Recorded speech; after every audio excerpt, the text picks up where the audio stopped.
En 1970, on retrouve le corps brûlé d'une femme au fond d'une vallée norvégienne.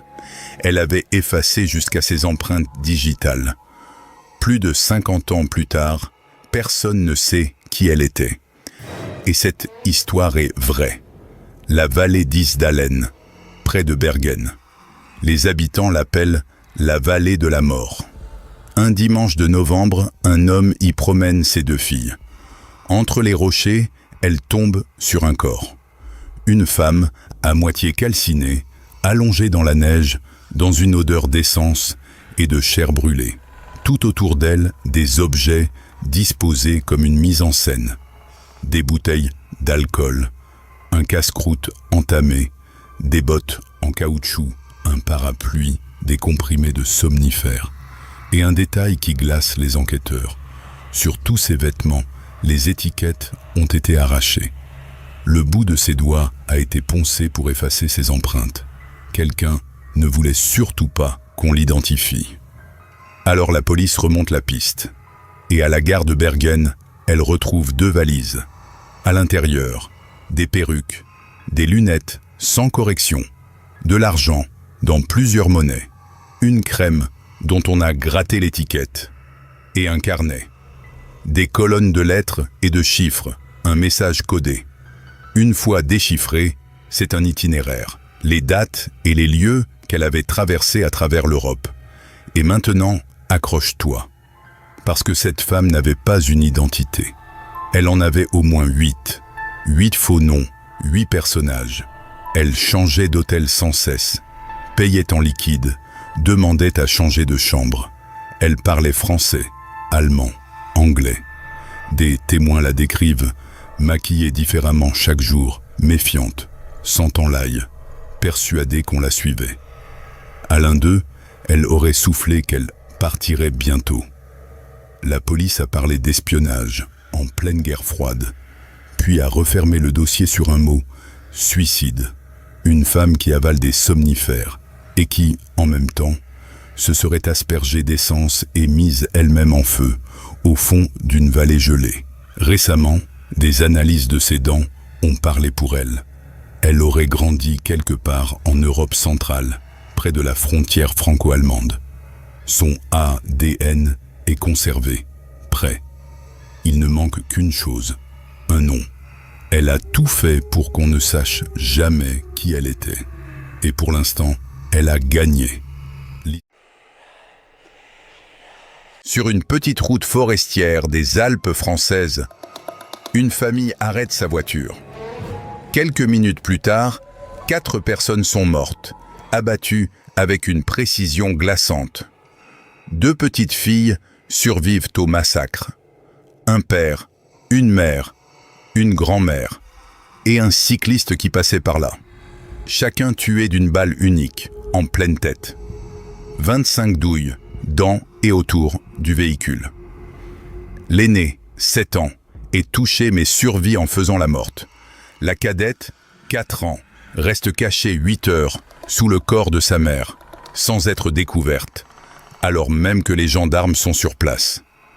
Abonne-toi pour d'autres histoires vraies, parce que 12 ans plus tard, personne ne sait pourquoi. Rien n'a été volé. Aucun témoin.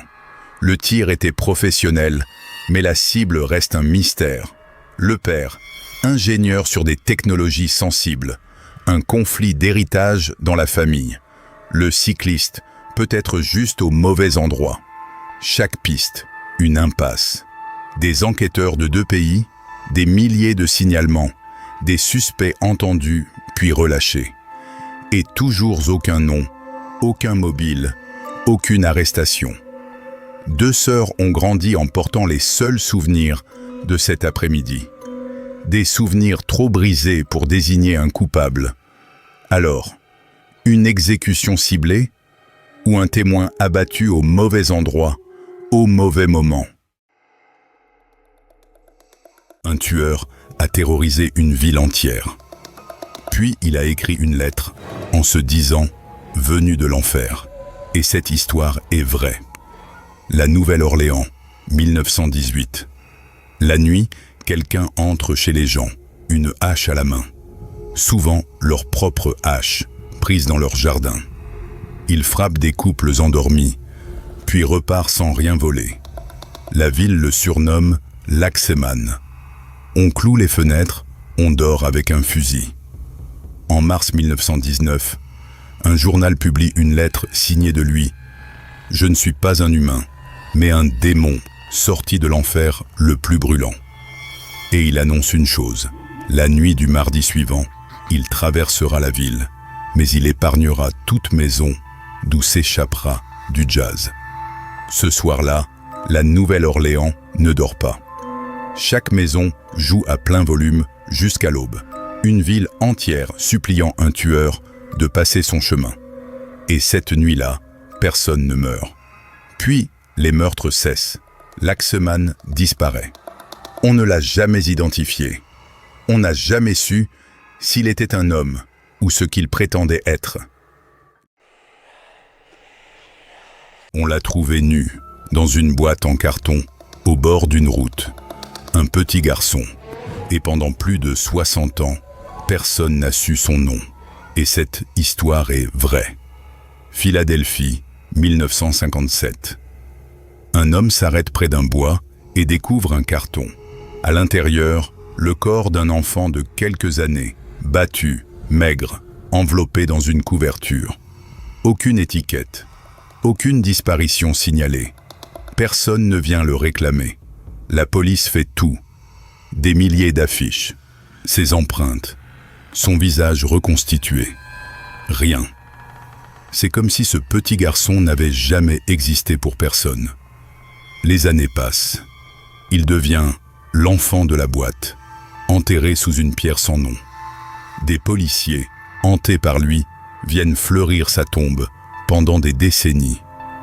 En 2022, l'ADN parle enfin. Il s'appelait Joseph. Mais celui qui l'a mis dans cette boîte, lui, n'a jamais été retrouvé. Finlande, juin 1960.